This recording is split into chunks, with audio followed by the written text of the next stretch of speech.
Hey guys, we're live. I know we said we'd go live at 5 p.m. UK time. It is 4:58. It's 4:58, but I thought I'd give a few of you guys a shout out. Sorry guys, R2D2 is going crazy. So we've got a full chat room for this one. We're going to start talking about the iPhone in 2 minutes. Before we do that, shout out to Bloodwolf7 who asks, why didn't they make the S series a 7S? Why are they jumping to the 8? They may well be skipping that. They may not. All the leaks point to the fact that S is from days of old. Fingers crossed, because they confuse me. I just like numbers, but we'll see how that goes. Katakuri, hey Katakuri, Switzerschaf. Hey Switzerschaf, Monith. We're going to be talking about the iPhone in 1 minute, and we'll be finding out exactly what Apple says in 1 hour. Dumb Bell, Blasted Crayon, all of you guys, thank you so much for jumping in the chat room.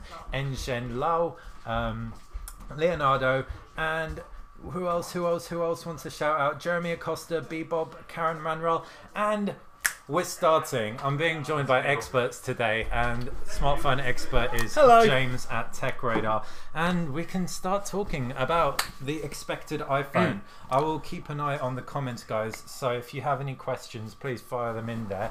But before I jump onto questions, what are we expecting to see today, James? So it's all systems go. We're all like running around at the moment. We are thinking it's going to be an iPhone X edition, an iPhone X or an iPhone X edition. We're unsure on the naming at the moment. Yeah. Everything kind of points to the iPhone X, but there is one rumor that also says iPhone X edition. It may just be that might not actually be the name of the phone. That might just be how they refer to it a little bit. Sure. And then we're also probably going to see an iPhone 8, which we originally expected to be called the iPhone 7S, and then an iPhone 8 Plus, which is the larger, more iterative version of the phone. Those are kind of going to be the iPhone 7S, really. They're going to be what you'd expect from an S variant from what we've seen in the rumours so far.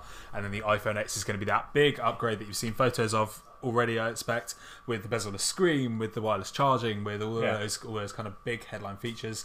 But it's also going to sit, size-wise, it's going to sit between the three phones in terms of the actual body as well. You're going to get more screen on the iPhone X edition, whatever we're going to call that phone. We'll find out in about an hour. Okay, cool. So 3 phones. Yeah. 1 all singing, all dancing bezel-less phone, but it isn't all singing, all dancing, because it doesn't have a fingerprint scanner, apparently. Yeah, so at the moment it looks like Touch ID is gone. It looks like Touch ID scanner. Or at least on this phone. There's no room for it at the bottom of the screen. Rumour was that Apple wanted to try and get that tech inside the screen, and it doesn't look like they've managed to do that in time. We'll find out in an hour if they have or not.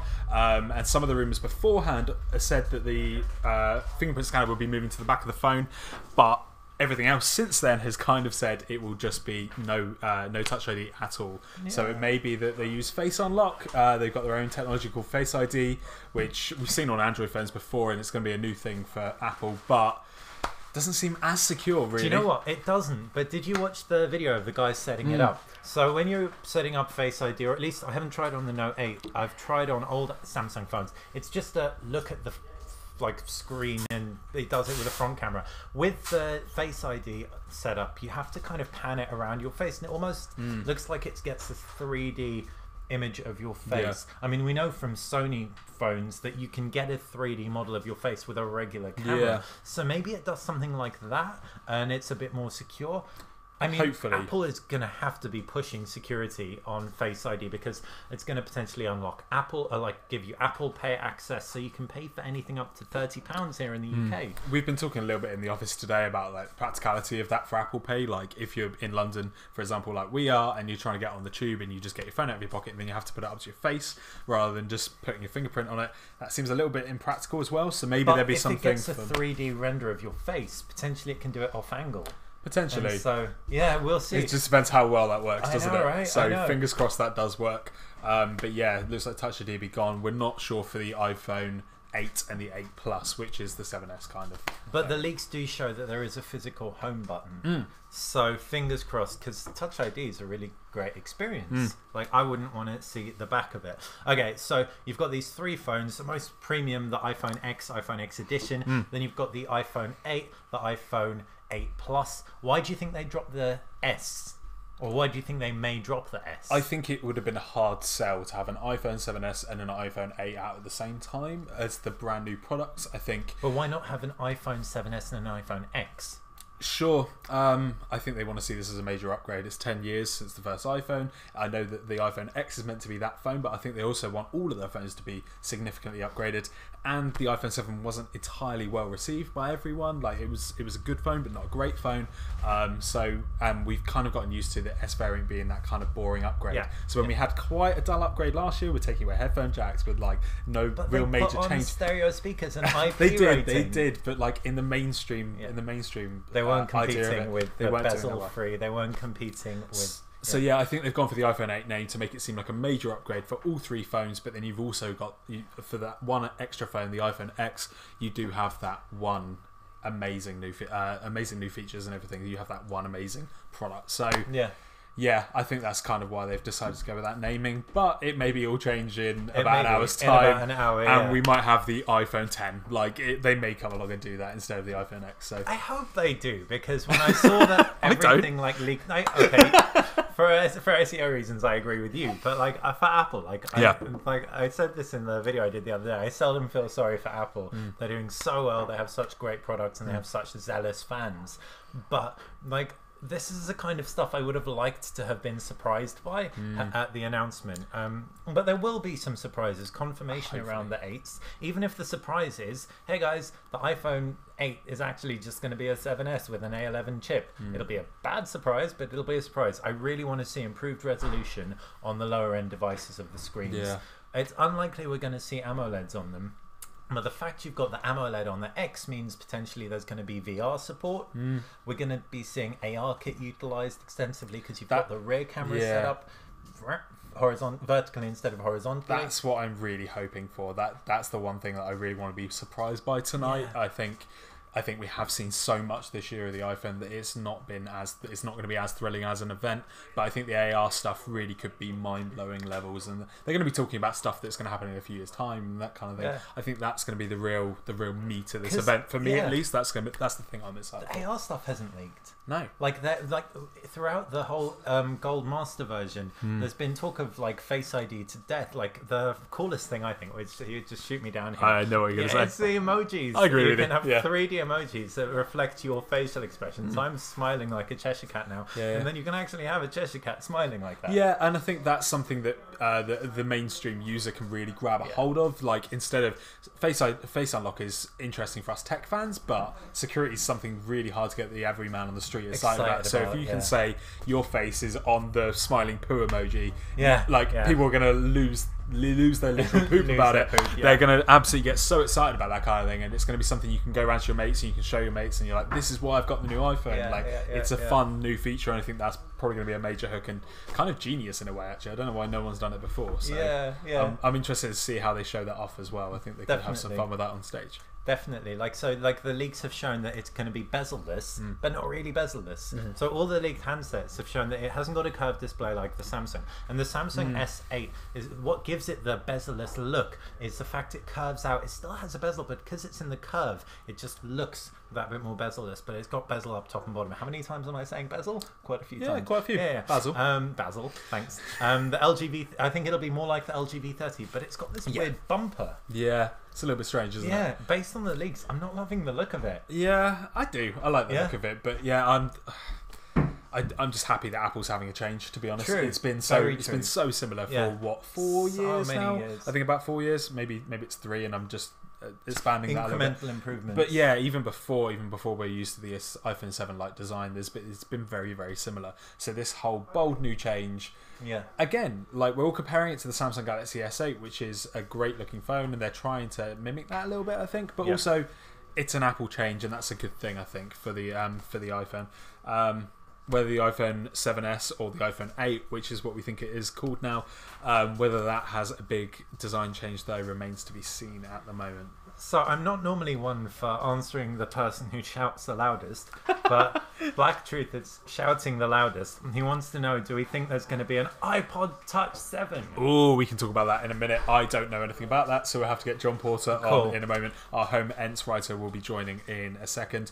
We have one more thing to talk about, though. We do. We do. You confused there. No, we totally do. Yeah. So yeah, anyone who's commenting, I do have like all of the questions here, and there are a lot of Keep them them coming. So after James leaves us, we'll be replacing him with John Porter, who is our Home Ents guy. He will be able to talk about everything that isn't phone or watch related. But we're going to stick on phones and watches. Yeah, so that's now. Apple Watch 4. That's Apple 4K TV and the AirPods based stuff. AirPods and HomePod. Hopefully some HomePod stuff as well. But yeah, let's do Apple Watch 3. We both like our wearable stuff. Are you excited for the Apple Watch 3? Do I am, because I'm hoping it's more of an upgrade, or at least it's kind of the iPhone situation all over again. I'm excited because it's hopefully going to be something different. Yeah. But if it's the same looking thing, like so much of it comes down to design. I see the Apple Watch and I just think, oh, that's old. Yeah, I've kind of changed my opinion on this in the last few days, actually. Like, I've been saying that we're going to get the Apple Watch 3 and everything from what the leaks and the rumours have been saying so far. I really did think it was going to be Apple Watch 3. Actually looking at it, and someone suggested this a couple of hours ago even, suggesting that this could just be the Apple Watch 2 LTE. This could just be the Apple Watch 2 with LTE in it. So you're going to be able to take it out without your phone. You're going to be able to go running with it, but it's going to be a largely similar design and not that many exciting features. But to recap what that means, it means you still get a GPS in there. It means you still get access to all the offline applications, and it's the application support that differentiates the Apple Watch operating system from Google's Android Wear and ties in. It's much better than Android Wear, especially with regards to offline support. Yeah, and that's what you want if you want to be taking this running. So I think this is probably going to be quite a sport-focused device. That's not really something Apple's done by having a sport device and then a fashion device. They've kind of just had the device, haven't they, so far? Unlike what Samsung have done when they switched. Oh, they did the Apple Watch Sport, didn't they? They did. Yeah, I guess so. But it was a largely similar device, apart from straps. Kind of. That's the way I saw it. Big time. But this will mean rightly did. But Apple Pay beep. You won't need to have your phone tethered to you. Potentially, it can do what Android Wear does, where you've got a SIM card. I've got a Huawei Watch 2 here. You can go running for 30 minutes before it dies, and you can, with the SIM card, get your WhatsApp notifications from your phone that's at home. All your notifications will come through, and that brings us on to something else you were talking about with Gerald in the office, having like one number across two devices. Yeah, cool. So one of the leaks so far has suggested that you'll be able to get a contract for, well, at least in the US, this was the US leak, that you'll be able to get a contract that will work on both your iPhone and your Apple Watch, so you can use the same number across both devices, which is a major problem if you're using some of the Android Wear devices, because you can't use the same number across both. Whether that's actually going to come off and actually be a part of the Apple Watch 3 or the Apple Watch 2 LTE, whatever we call this device, remains to be seen. But fingers crossed. Again, that's something that I really want to see, because you just want to have the same number across everything. You can just leave your phone at home, you can go running, and you've got everything you need on your wrist. Exactly. I think that's what the major thing is going to be here. But hopefully it is the Apple Watch 3, and there's a few more features. Like, there's even talk of like a FaceTime camera within the watch. So that you excited about that? That was a sound of. That was a sound of like, oh my gosh! Remember Samsung's Gear? The Samsung Gear with that camera. Well, I used it like once in my review, and then I used the watch for a while after, but I never ever used the camera. Exactly. But maybe if you can animate a poo emoji with your watch based on your facial expressions. That's what we want to do. We just want to animate poo at Apple. That's all we want to do. Yeah. And then there's potentially more sleep tracking analysis, which is something that pretty much all wearables have now, but I don't really want to wear an Apple Watch to bed, to be honest, so I'm not like, it's not a massive thing for me, but I think some people want that all-in-one device, and that could be another major upgrade. Cool. Suspend disbelief. What would you want to see? What do I want to see? What do you want to see on the Apple Watch? On the Apple Watch, what do I want to see? LTE. Like, genuinely. You don't want to see a round watch face? I like square. I'm one of the few people, it seems, that everyone's quite vocal about how much they like round watches. A lot of people in our office really like the round watch faces, and that's pretty much everything Android Wear is round. I think Apple have kind of nailed it with that design. You can spot it a mile off. And you can. They differentiate themselves. They differentiate themselves. They look great. I think Yeah. still, even if you're not a massive fan of Square, still looks good, and you get more screen real estate, in my opinion.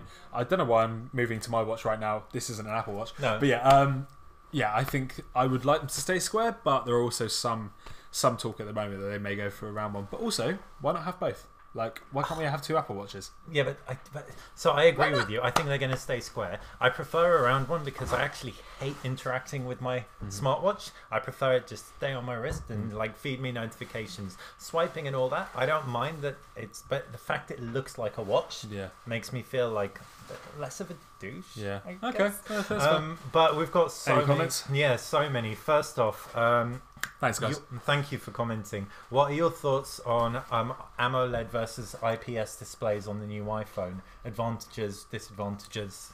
What do I think is going to come? Yeah, what do you think is going to be on what device? Right, so far it looks like Apple wanted to go for AMOLED for everything, but they didn't have the capacity to make all of these displays. So it looks like Samsung it's going to be. didn't have the capacity. Sorry, yeah, Samsung Display Company is what makes the Apple displays usually. So we think that it's probably going to be through the same manufacturer this time. So it looks like the iPhone X, the big all singing all dancing phone, will be the one to have the AMOLED display, while the other two handsets don't get that upgrade. Whether that happens or not, we don't have long to wait. No. Well, we only have 45 minutes to wait. Yeah. Oh my god, it's so soon. It's so soon. So much build up for this. Yeah. Right, headphone jack. Is it going to be back? No. On any of the devices? Straight answer, no. It's not going to be back on any of the devices. No. Apple have done it now. They've made that move. They got rid of that legacy tech. They've made the decision. Some people are still upset about it, but I don't think it's going to come back on any of the devices. Dragos MP, I like square watches, is wearing a circular watch. Lol. Oh yeah, that's true. Yeah, good point. If I could get this square, well, to be fair, this isn't a smartwatch. This isn't actually. It's something kind I of a can tap. smartwatch. It's a hybrid smartwatch, so it's it's not a touchscreen smartwatch. If it was touchscreen, you'd probably go for the square one. But yeah, this is the Withings Steel HR, which is now the Nokia. A really good one for you, James. This is from Javen T. Thank you. Worried about what this question is? No. It's going to be really good. You may have seen, Javen, that James actually did the hands-on with a Fitbit Ionic. Don't you just think that Fitbit's a better option now for the longer battery life and the better fitness tracking? Yeah, you do lose out on a lot of the features. You're going to lose out on all of the third-party app support unless you get the Fitbit Ionic. But we don't know what is confirmed for the Fitbit Ionic so far. We know that there'd be like Strava support for it. So if fitness is your main goal, yeah, the Fitbit Ionic is a great deal. But if you're looking for fashion and you're looking for functionality of a device that isn't fitness-based, the Apple Watch is probably still the way to go. Saying that, I've only had a few moments with the Fitbit Ionic. I haven't tried it out properly for a review. Hopefully we'll get that in very soon with whatever Apple Watch launches tonight, and then we'll be able to compare both for you. Okay, and that's a good way to close phones and I'm gonna watches and do open some more up. iPhone work. Go and do more iPhone work. Cool. See you later, guys. Cool. We're going to swap out a James for a John, and I'm going to start with the question that was buzzing earlier. Hi, John. Hey, how's it going? Very well. How are you? Very well, thank you. Good. iPod 7 Touch. Oh, iPod Touch 7. Do we think that's going to happen? I mean, it would be a weird one, right? So for those that haven't been keeping up with iPods because they haven't really been relevant for a few years now, the iPod Classic was discontinued in 2014, I believe, and then the iPod Shuffle and Nano. The Nano was kind of the last one with a traditional scroll wheel and that sort of thing, were discontinued just earlier this year. They obviously kept the iPod Touch around for a reason. So I think it's not, the craziest idea in the world to maybe see another iPod Touch at this event. It's difficult to know what exactly they could do, though. I mean, obviously, a bigger storage capacity is a fairly obvious way for them to go.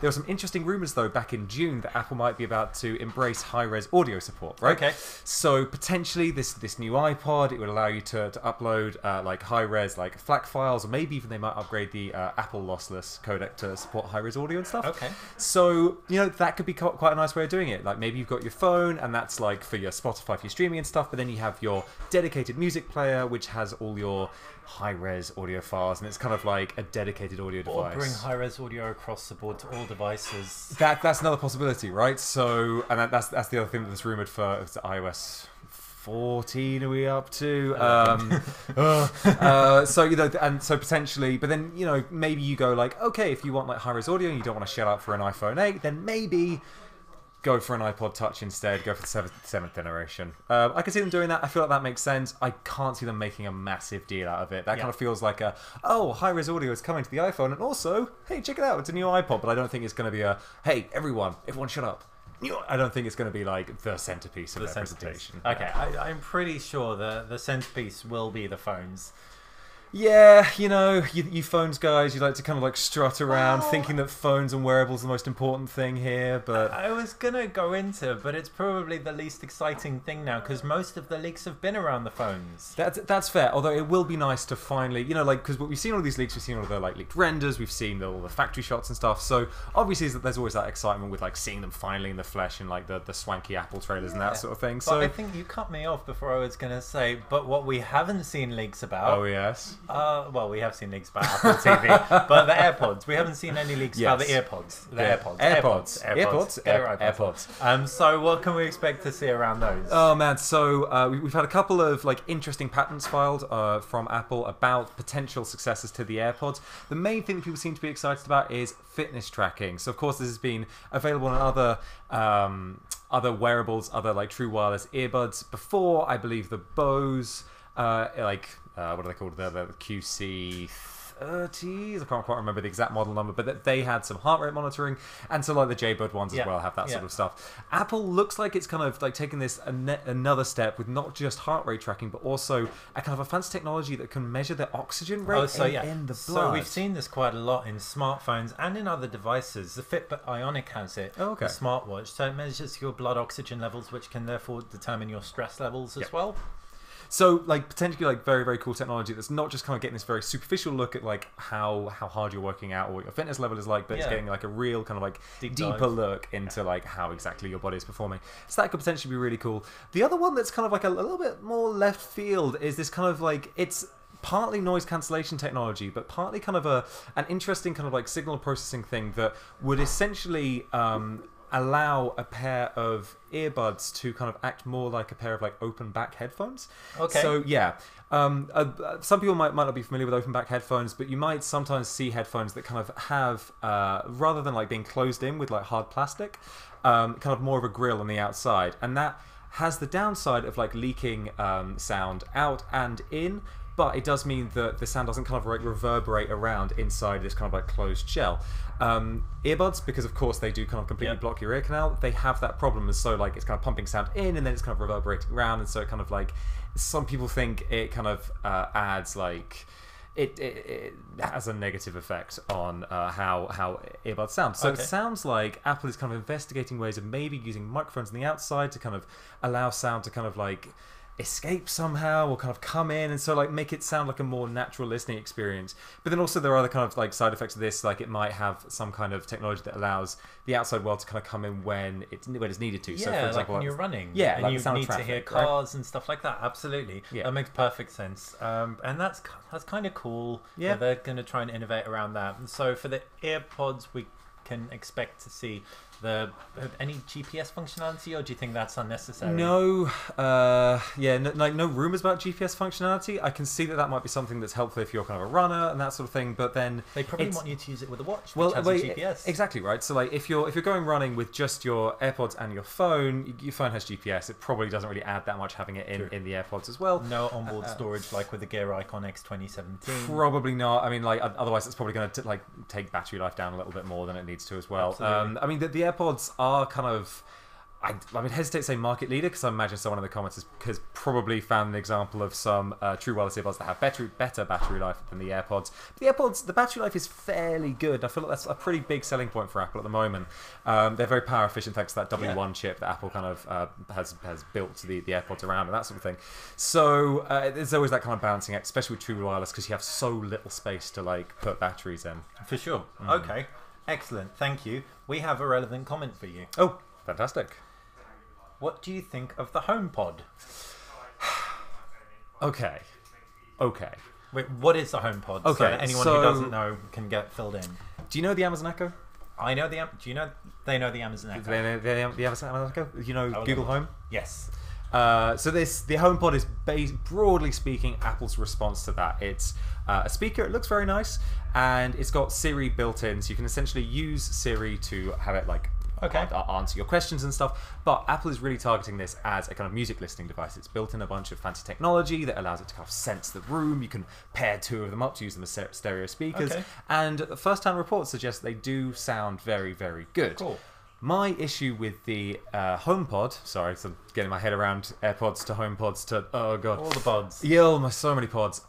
Is that at the moment, Apple has only confirmed that it works with AirPlay devices, which basically means you have a home speaker that, unless you have an iPhone, you can't use. Right? Which is kind of strange. Now, they haven't, as far as I know, definitely confirmed that it's not going to be able to use Bluetooth. I think, frankly, it would be kind of ridiculous if Apple did release it without Bluetooth support. Well, Google Home doesn't have Bluetooth support. That's true, but Chromecast is like much more cross-platform, right? Yeah. Like if you have an iPhone, you can get like apps that support Spotify. Exactly. Yeah, so I think my prediction is that HomePod will eventually support Bluetooth or hopefully Spotify Connect. Hopefully, like if it supported Google Cast, it won't. But that would be great if it did.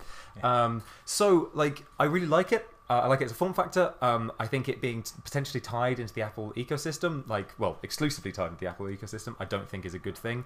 I think home speakers are something you stick around for like 6 years or so. Absolutely. You don't replace it every couple of years like your phone. I don't think that's a good thing. Also, Siri isn't as good as Alexa and Google Assistant at this point. A couple of months ago, I don't know if this is still the case, they might have updated it, but they probably haven't. I asked Siri when was the Mona Lisa painted, and that the Mona Lisa was painted in 1503, I think.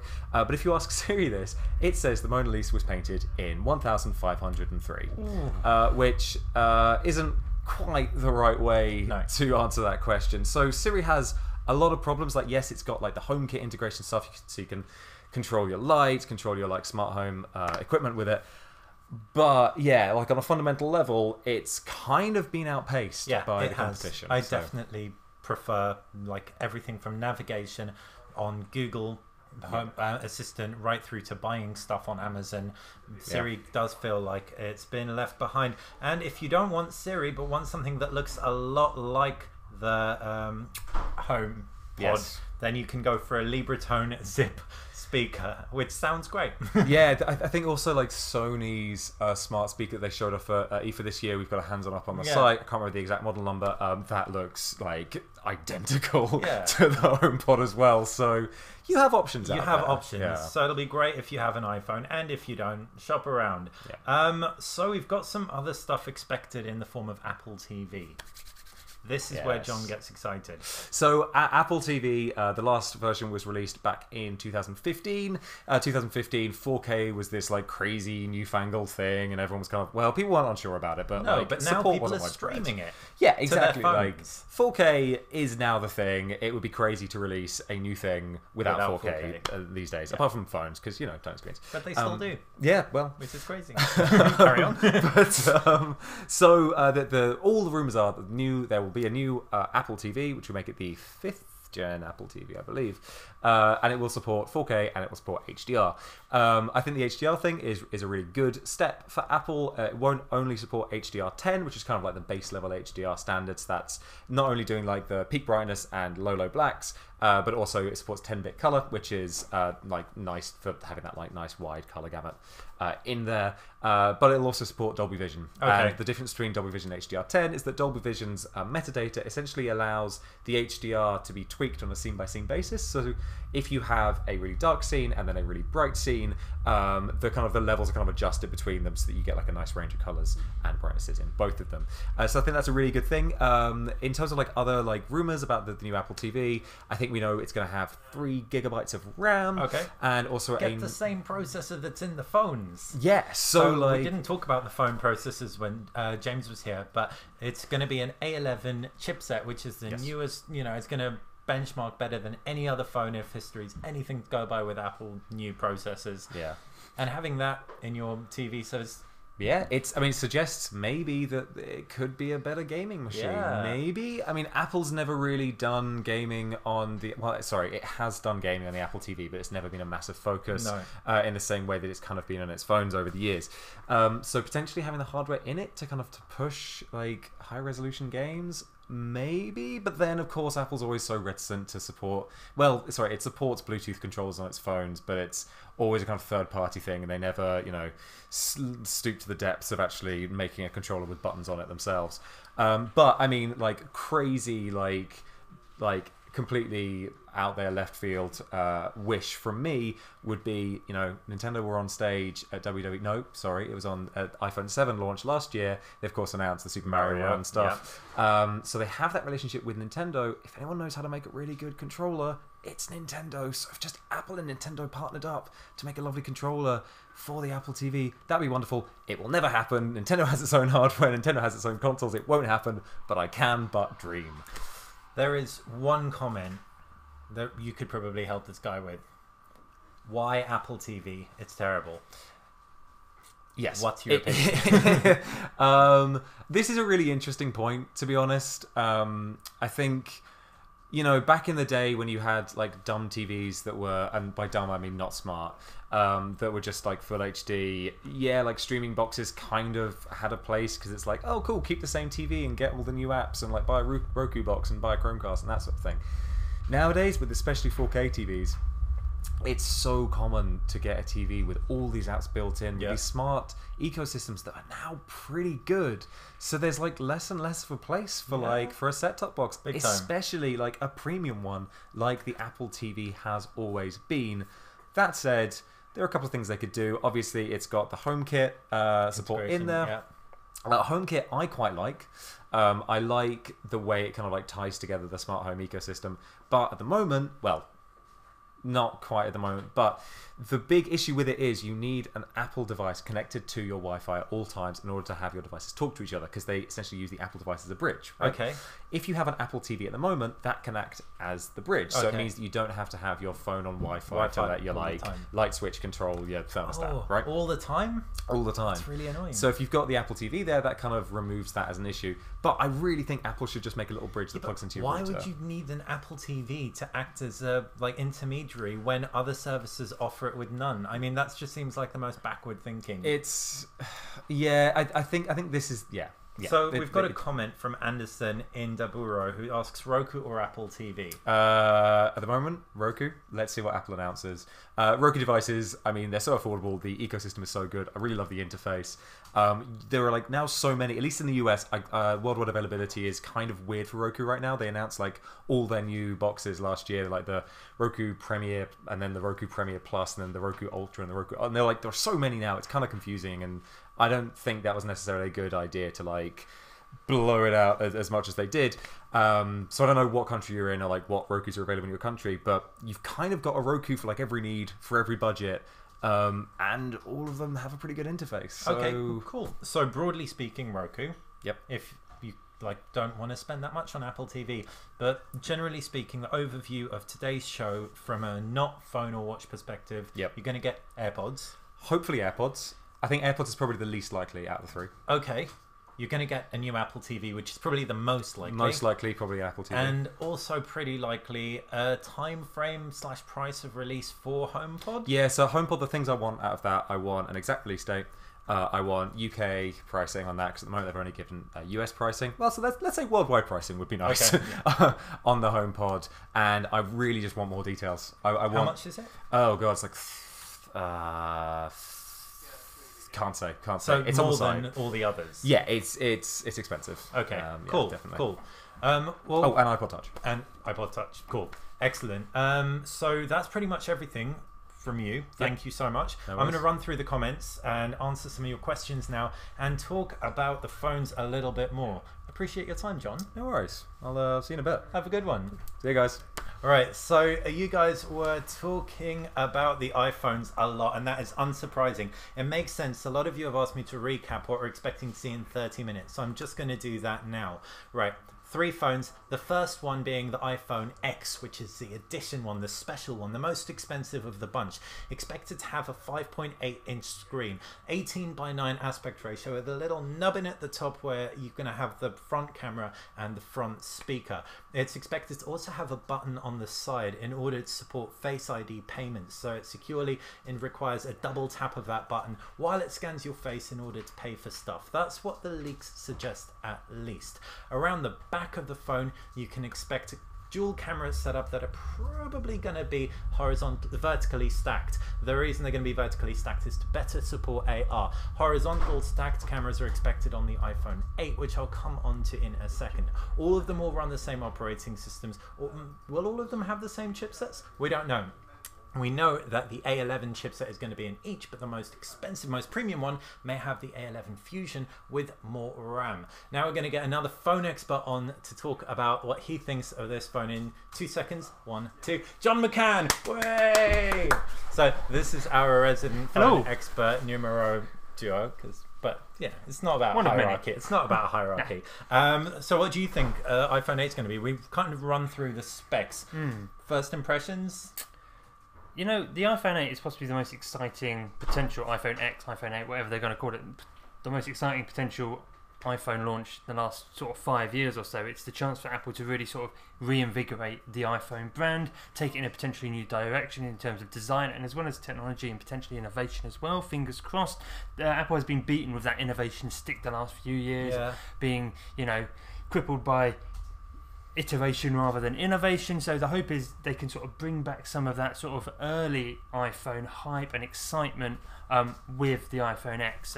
Bezel-less display, I mean, that's nothing new. Samsung have done it, LG have done it, you know, Sharp did it with the Aquos ages ago. The Mi Mix is just like, now the Mi Mix 2 has been announced on probably the worst week in the world to announce a new smartphone, which looks incredible, and it's way more bezel-less than the leaks of the iPhone looking. Absolutely, the bezel-less screen is lovely, but it's going to have to do a lot more than that to really put it up above, you know, what are already excellent phones on the market. I mean, this year we've been spoiled, really. There's so many good phones from all the big players, really.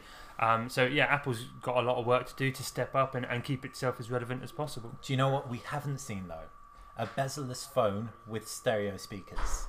So the HTC U11, Sony Xperia XZ Premium, they're all placing a huge emphasis on sound, and they sound excellent, so much better than the LG V30 and Samsung Galaxy S8 with the bottom firing mono speaker and the OnePlus. Apple's iPhone 7 sounds excellent, and 7 Plus. So if they can do that, it's a tiny point of differentiation, but it'll keep some of the naysaying geeks happy. Absolutely, yeah.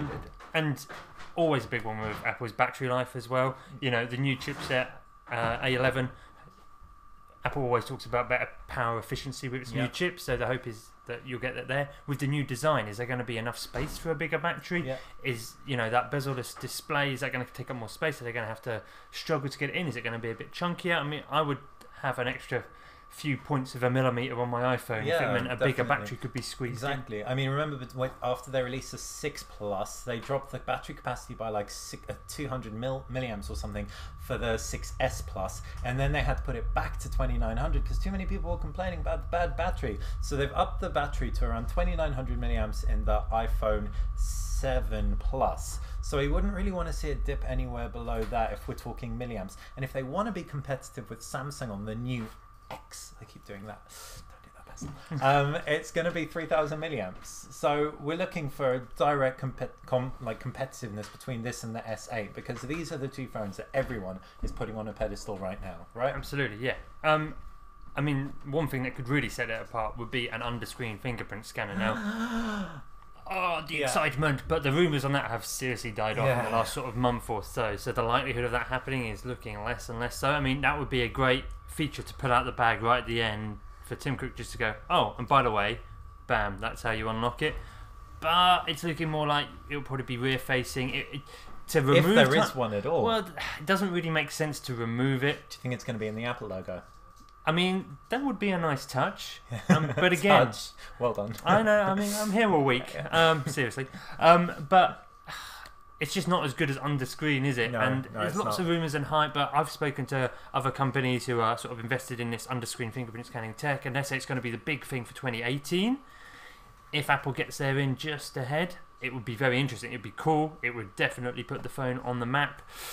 But I'm not feeling as confident as I was 2 months ago about it arriving. We've got some questions for you. Yes. Will the phone have 120 Hz display? I'll come back to you on that. I think I can actually answer that. Go on, one. Based on the fact it has an AMOLED technology, Yep. AMOLED technology doesn't. Well, it's really hard to get like high hertz resolution, high frame rates on there. Much easier to do it on LCD displays. Yep. We'd expect to see that on an IPS display, but I highly doubt they're going to be able to do it. The iPad with 120 hertz is an IPS display, so guessing no 120 hertz. What about displays. HDR support though? HDR support? That's big this year. All three could have. You could have Yep. that on the IPS displays of the 8 and 8 Plus, and potentially something like Dolby Vision, which was included in the LG G6. But yeah, the chipset, if it's optimized for that on a Apple TV level, why not? Yeah. Fingers crossed. Right, 23 minutes until the launch. We do have a few more questions. Telephoto, will it have a telephoto or a wide-angle lens, John McCann? Could have both. Could have both. Could have And then both. could fusion them into a regular angle lens. Yeah, I mean, and again, it depends what that AR play as well. Because if it's going to go hard on AR kit and with that sort of vertical stack, as you've already just explained about, like that's more suited to AR. That's going to dictate a lot of what the cameras are. It absolutely is. So I don't know if wide angle would be so suited to AR. You might want telephoto more. You might. You absolutely. So it's going to be a watch the space. One thing I'm certainly hoping for is for that second sensor and lens combination to have at least a wider aperture and potentially optical image stabilization to compete with the Note 8. Because anyone who's used the iPhone 7 in great lighting, that bokeh effect, that portrait mode worked so well. But as soon as the lights went down, it just was. In fact, it would tell you the lights are too low to be able to blur out the background and make a sharp foreground look pretty.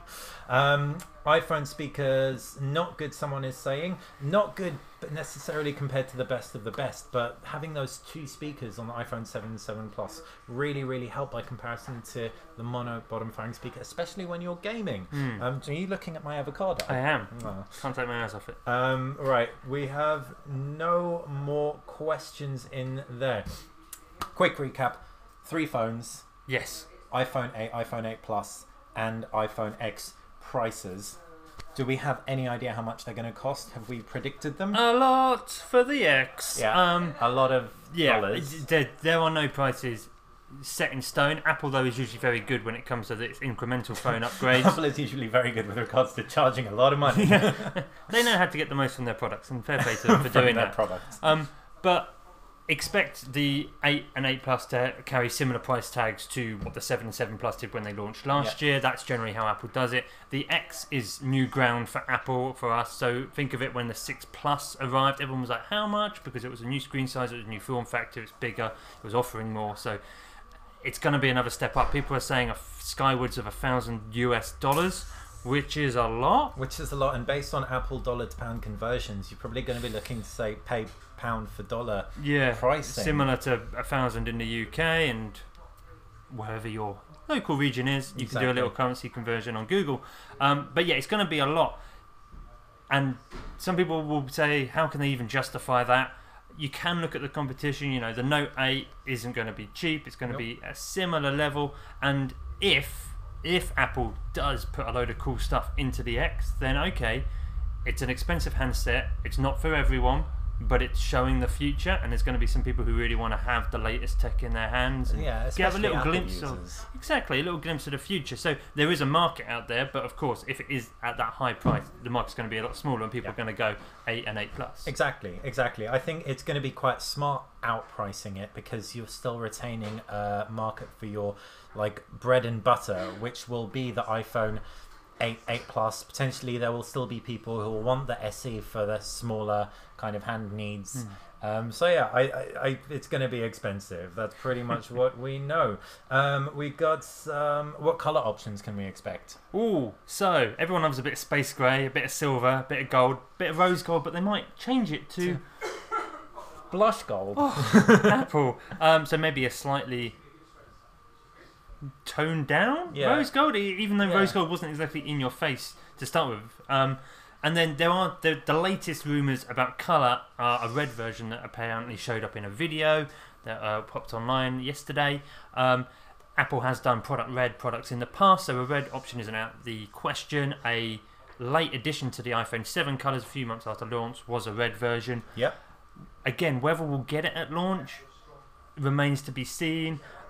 Apple tends to like to keep its palettes quite neutral and muted at launch, and the red is quite an odd way for Apple to go because all of its other shades are relatively sort of reserved, aren't they? And the red is something quite different. So yeah, it's an interesting one. I wouldn't get too excited. Apple aren't sort of company to like go mental with things. You're not going to get like the Lumia handsets where you had bright orange and green and yellow, and even 5C, it went a bit crazy there, but it sort of allowed itself because it was that sort of not cheap but more affordable handset, plastic build, a little bit more fun, maybe aim more at the youth. For the X, I'd say they keep it very simple because you've not got any colour on the front. For the 8 and the 8 Plus, I don't see any crazy changes. No. So we've literally got around 15-16 minutes before we actually find out all the stuff's for real. If you have any questions, comments, any kind of reactions, not just to this video but to the actual announcements, please fire them in the comments section below. You guys have been super engaged. Thank you so much. We're stoked. Hopefully you're stoked. Stay tuned to techradar.com where you can see the latest on all the phones. We'll be having separate pages updating you on the 8, the 8 Plus and the X, as well as the watch, everything like that. So if you aren't there already, head over and have a great day. See you later. Bye.